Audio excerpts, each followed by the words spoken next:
In 2020, something didn't add up. When fear replaced common sense and critical thinking, and protocols stopped matching what we were seeing, a lot of us started asking questions. And once you start digging, once you start researching, you can't unsee it. Welcome to Nurses Out Loud. I'm Jodi O'Malley, ER nurse and nursing ethics educator. And this is where we talk truth, patient rights, and real-world healthcare so you can make informed decisions and advocate with confidence. If you've been looking for your people, here we are. If this resonates, if you find yourself nodding along, please like, follow, and share this show with at least one person who needs it. And if this episode offers continuing education credit, check the show notes for learning objectives, disclosures, and exactly how to earn your certificate. Today's episode of Nurses Out Loud is sponsored by West Cocoa Pharmacy and Compounding in Cocoa, Florida. They partner with licensed providers to compound ivermectin and other repurposed drugs, plus integrative protocols for people working with their oncology team, along with low-dose naltrexone, methylene blue, bioidentical hormone replacement, and men's health formulas. And my favorite part is you can speak to Nurse Donna for free. Learn more at cocopharmacy.com, COCOA pharmacy.com. This is educational only, not medical advice. This is Jodi O'Malley from Nurses Out Loud, and I just finished up my delegation tour with the Israeli Ministry of Tourism, and now I am on my own, and I am on a tour here to the Dead Sea, and I am joined by Ariel. And you're with Abraham Tours. Perfect. So we have some discussions. He's very informative. I've heard a lot of information, and I just thought it would be interesting to have an interview and hear where he's coming from pre and post the attack on Israel, October 7th, 2023. And so let's just start off like letting the listeners know a little bit about you and your story. Sure. Maybe hold the microphone. Might be just in case. Here? Yeah. Like this? Okay, fine. So I'm not originally from here. I was not born here. I was born in Argentina 37 years ago into a Jewish family. Not really religious, but we kept our customs, our traditions. Not also Zionist, but it was me who brought the Zionism to our home. This dream to come back to our ancestors' land, right? By the time I was born, of course, we already had a state. So Zionism today means to support the state. And we believe that the state is not complete yet. We still need to work on it, right? It's like a big project of all the Jewish people and all the people who loves Israel and the Israeli people. So we are working on it to make it as the best country we can. This is the dream, of course. So would you just say it was just something in your spirit that you felt led to come here? It's a good question. While I was growing in Argentina, I felt that everything was about, growing in your career. And you don't know this, but I'm a clinical psychologist. You're a what? Clinical psychologist. Oh, lovely. Okay. Yeah. Gets better, guys. So, but I have the feeling that I was working for myself or my community or my family, but that was it. But by coming to Israel, I feel that I'm part of something much bigger, right? Okay. Because Israel is here for something. There's a reason. There's a There's reason. a mission, of course. So it's true, not all of us agree what is this that we need to achieve. But in general, we all agree that we want to be the best country possible, an example country for the rest of it, and a light into the nation. This is the prophecy, which I'm not religious again, but the prophecy is something I identify with. I like into the nations. We try to bring light to the world. Right? I love that. That's the tagline of our show is shining light in the darkness.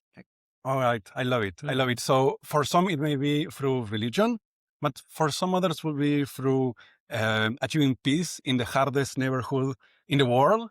If we can bring peace here, we can dream about doing it everywhere else. Mm-hmm. Or, through inventions and science and all these kind of things that are invented and developed here that really brings us closer to a much better world. Yes. So you did say the word Zionism. And in America, that word is viewed as a negative word. The Zionist movement. Speak a little bit about what Zionism is, because I know that there are several different interpretations. That's true. You know what they say, right? Two Jewish people, three opinions. Oh, Especially now, you have there's a lot of people who don't know what Zionism is, or what Judaism is, or what the story of Israel, and they are trying to hitchhike one of the most important values of us and try to make it a bad thing, which is actually, you can see Zionism as the movement to fix the problem of the Jewish people who were spread through the world and never had a place to call home, right? So we are fixing that, which means going back to our roots, which is Israel, coming back. There was always Jewish presence here, but we were spread because we were expelled by different empires. Like we studied today, the Roman Empire or the different Muslim empires were expelled. So now we are trying to fix that. We are trying to come back where we belong, because it's together that we are stronger, and together is where we can have a home. Yeah, so a lot of people say that the Jew is not the same Jew of the Bible, but being a believer in Yeshua myself and believing in the Word of God from Genesis to Revelation, we talk about the Israelites and, being scattered throughout the lands. And so there is something that you guys do called Aliyah. Yes. Tell us what that is. So what you're describing is part of the prophecies, and we are watching prophecies unfold in front of our eyes, which is amazing. It is a good time to be alive. Yes. Yeah. Now, Aliyah, the roots it's biblical. The roots come from the time when the temple was here, the temple of Jerusalem. And Aliyah was to ascend, okay? Jerusalem is in the mountains, so the people around Israel have to ascend to Jerusalem 3 times a year, okay? Right. That was the deal. Now, What times a year for Passover? Passover, yes, Sukkot, and Shavuot, okay? 3 festivities. Now, the temple is gone for almost 2,000 years now. We have been studying this also today. But Aliyah now has another meaning, which is more spiritual. Still means to ascend, but it means also to come to live to the promised land. It's this ingathering of all the Jewish people who were expelled and we were living abroad to come back, to make Aliyah, to ascend spiritually, come back to the land. Yes. So all the Jewish people who were born abroad and came back, they're called Olim. That comes from the same root of Aliyah. Or Elohim. No. Aliyah is ascent. Olim is those who ascend already, who are here. So we are Olim. Many of us are Olim. We took the hard decision many times, leaving our families behind, our friends behind, our previous jobs behind. Yeah. So it's a big sacrifice, but it's because we believe that we should be here. Yes. For the return of the Messiah? Some may say that yes, that once we are here, everyone is here, the Messiah may come. The Messiah can be interpreted in many ways, as an actual person, or just an era of peace, an era where there is justice in the world, right? Where the humanity will be united, can be interpreted in two ways. Yeah, so for me, a believer in Yeshua, there's something called the end times prophecy. And when the Antichrist rise, right, there's like a temple that's going to be built, and there is going to be a peace treaty. And the Antichrist is the one who's going to sign this peace treaty. And everything is going to be perfect for 3.5 years. And then Armageddon, the Battle of Armageddon. You know this too? Yes. Okay. Yes. Yeah. So. Which is here. In the north. Yeah, in the north. Yeah. And then Yeshua will come back to the Mount of Olives, and then there'll be a new Jerusalem, and that's where he'll reign. So you're familiar with that word? Familiar, yes. Okay. Do you believe in Jesus Christ as Messiah? You're low on energy and running on empty no matter how healthy you try to be. We know how it feels to struggle with low energy and exhaustion. That's why Green 85 exists, a concentrated organic superfood blend with zero toxic stuff. Not only will this product solve your problem, it's quick and delicious. You shouldn't have to stimulate yourself and feel exhausted all the time, and after you buy Green 85, you won't. Get yours now at chemicalfreebody.com/NOL. Yeah. It's a hard question. Me, as a Jewish man, I don't believe that he was the Messiah, because from many points of view, a lot of the prophecies that should happen when the Messiah came didn't happen. But I understand, because I work with Christians, how they see things and how they interpret it. And now that's the more I work, the more I understand that point of view, and the more I see what they see. Ah, Yes, I see what they see. So for us, like, we see really all of the prophecies fulfilled except, the Feast of Tabernacles. So we're just waiting for him to fill that one, Right, and tabernacle with us. Right. Yes. So what do you feel like in America? Before I came, they said, oh, the Jews hate Christians. They spit on you. You're not going to be safe there. I felt nothing but safe, even being alone. Even walking the street this morning, right at sunrise, for 20 minutes. Yes. Seeing all different kinds of people. I don't know really how to tell, like, a Palestinian from a Jew or anything like that. So it doesn't really matter. But what would you say to those people? First, do you know that every worker here is Palestinian? Yes, because we're in Palestinian territory. Yes. Okay. And everyone is, and you can see how we celebrate together, we dine together, I have just lunch with them. So Right, you were see? having lunch with them. Yes, Yes. exactly. So this is the reality, okay? 99% of the time, we're getting fine, just well together, working together, going to school together, studying, even mixed couples sometimes. Who knows, right? It's only the 1%, 1% who is problematic. And that's a problem. Now, about your question, you come from America. I think you have a lot of crazy people in America, right? It's really bad. Shootings here and there, Yes. right? So yes.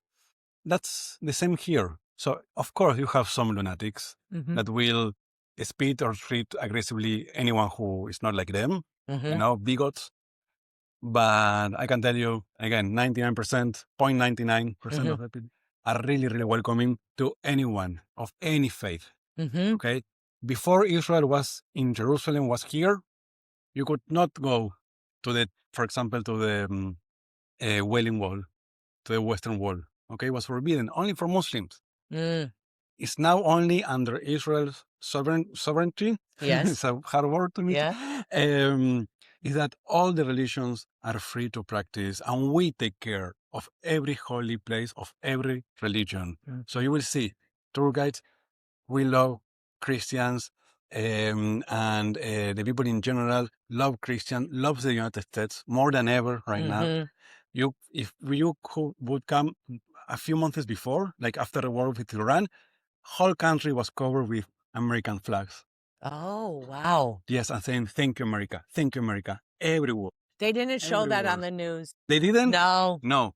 From private people to private companies and governments, they all pay money to cover all the country with American flags. Wow. Love America very much. And you can be safe if you are a Christian or you're a Muslim or you're a Hindu, of course. Yes, when I went to the Western Wall, was a little hesitant because that's what I had heard, that, that they weren't very nice. But again, I had that same experience. It was beautiful. I mean, I was standing, very close to, people of all different religions, and I put my little piece of paper in, and it was fine. So what would you say the mental health is right now at this moment? So we are living hard times. The war really took a toll on everybody. And I can, for example, not in me, I think are really tough, but I can tell you directly as my best friends or my family here in Israel, It's been really, really hard. Israel is a very small country. It means the battlefront is everywhere. We were getting missiles everywhere in the country, having to run to a shelter with a baby, like it happened to us. It's something easy to digest. Soldiers are coming back traumatized by the war, so it's hard. And the medical service, the psychological service is working full time all the time to provide. Still, there's a lot to do. But this is not the problem. For example, we were talking before in America about people going to the street and shooting. That will never happen in Israel, that someone will take a gun and shoot to strangers. No, it is pain, it is repression, it is hopelessness. Hopelessness, yes. When I see an exit, we have been through a lot. This is the longest war. Every family is involved in a way. Everybody has a friend, a member of the family who have to be in front. And for weeks, we didn't know where they were or if they were alive or not. So it's been hard. But Israel, it's a very strong country and with a very strong people who always look into the future, always find hope. You know, our national anthem called Hope. Oh, nice. Yes. Yes. So it's part of who we are. And it didn't matter. We have been missiles. People will still go to the beach. And it didn't matter if the war was still going on. We were still celebrating life. Okay. That wouldn't stop us. And I think that's our big win. It's terrorists know they cannot destroy Israel. They are aiming to destroy our soul. Yeah. So our soul only got stronger after this. It did. I can see that. You know, I think like people don't really understand how, I mean, I was just at Shabbat dinner last night and I looked over the balcony and he's like, right there, that gate, that fence right there. He's like, that's Palestinian territory. And I was like, what? It's right there. And he's like, yeah, and right over there is Jewish territory. And right over there is Palestinian. He's like, it's like Swiss cheese. You know, it's like we lived amongst each other, you know, except in Gaza, though, right? Gaza was Palestinian territory, but they wouldn't allow the Israeli to go over the border. But the Israeli people opened up the border for them to come in and work. So I don't think people really understand that, you know, talk to me about that a little bit. Okay, so people talk a lot about two-state solution, one-state solution, you know. A two-state solution would be two countries, each one with its own people. One-state solution would be one country with two people, both of them, Palestinian and Jews living together. But what people don't realize is that Israel is already a two-state solution. I mean, one-state solution, because Israel holds one every 5 persons here, like 21% of the population is Palestinian. Okay, we are already living in a country coexisting in peace together, Jews and Palestinian. 21% is no minority. Okay? Right, no. It's one every 5 people. It's actually one big piece chunk of who we are. Right. And we live together and we work together. And many of them serve in the army. I mean, if they have proper education and they grow up in a democratic country, they understand the importance of Israel and what we are doing here. Like they become Zionists in a way. Right? They start to believe in our narrative, in what we are here. And they start to understand how problematic is the Palestinian government. Right. So, yes, of course, Muslims are welcome in Israel, but there are not Jewish people living in Palestine. No. And I think, you know, what people don't, well, let me ask you your thoughts on this. They had the Palestinian government there in Gaza, but it was Hamas that was running it. Okay, tell me a little bit about that. And it's raining on us. Hopefully we can finish this. Yes. Ever felt torn between your conscience and your job? You're not alone. It's time for nurses to rise, to lead with integrity, grit, and faith.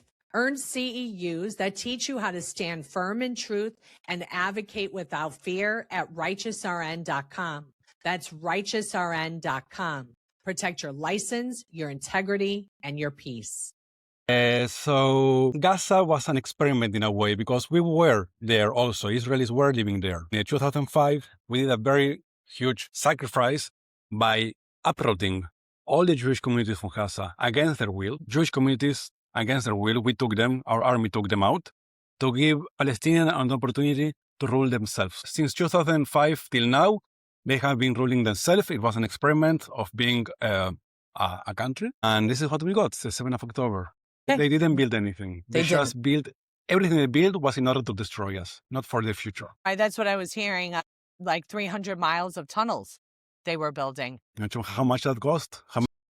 Yes, I know. You build with that? Yeah. Yeah, well, thank you for trying to explain and educate Americans. I think Americans are very ignorant in politics, even our own. They teach the Constitution like 1 year. And, say with COVID, when our constitutional rights were violated, many people didn't even realize that. But there were a certain few that did, and they were like, no, this isn't happening. But they tried to divide us. So, yeah. Is it pouring already? I know. Yes. We have so much more. Yes. So tell them where they can find you. And so I will leave you my Instagram. Yes. An easy way to connect with me. And from there, you can access my WhatsApp and contact me. And Perfect. I will be happy to tour you. Doesn't matter who you are. I will treat you like my old friend. Yes, you have so far. Yeah. Maybe I'll bring a tour. You guys want to go on a tour? We can come back on a tour to Israel. Thank you. Right. Oh, one more thing I want to say about the economy. 2020, COVID struck. And then basically tourism kind of stopped. Totally. And then 2023, you had the war and then no tourism. So no tourism for 5 years. What has that done to you guys? A lot. It's been very hard. Many colleagues left the profession for good. Hotels were spared. Mm-hmm. Hotels were because we have a lot of internal refugees during the war here. So they were in the hotels and hotels keep functioning. But for the tour guides and others that work. Businesses. Many businesses that depends on the Christian tourism also. Right. They had to close and we're trying to bring it back. Yes. Yeah. Yes, because, we know how important is this land for many people, not only for us, for all the world. And they have to have somewhere where to come, right? Right. Good services, good restaurants, good hotels, tour guides who know what they're talking about. Right. And we're working on it. Yeah, we saw that a lot in many different professions, with the vaccine mandate. Many good nurses, doctors, and so on, they left the profession. And we're struggling now. So I encourage you guys, do not be fearful. Do not be afraid. God commands us in the Bible over 365 times with scripture. You can just pull up chat and say, give me scriptures for anxiety, worry, fear, and you will have one every day that you can refer to. Fear is from the enemy. It is not from our Father who has so many different promises for us. He says, for I know the plans I have for you, say God, right? Plans for peace, plans for prosperity, plans for a future. So yes, guys, just check it out. Go to Israeli Ministry of Tourism, and I will put his links in the show. Thank you so much, Ariel. Thank you. Okay, bye-bye. Thank you for listening to Nurses Out Loud. Nurses are called by our code of ethics to keep learning, do the research, and lead with moral courage and integrity, especially as healthcare changes. Keep doing the next right thing, especially when it's hard. If this show resonated with you, please like, share, and follow. It boosts us up in the algorithm so more people can find us. Until next time, friends, be safe, be well, and God bless. And if this episode offers continuing education credit, check the show notes for the learning objectives, disclosures, and exactly how to earn your certificate.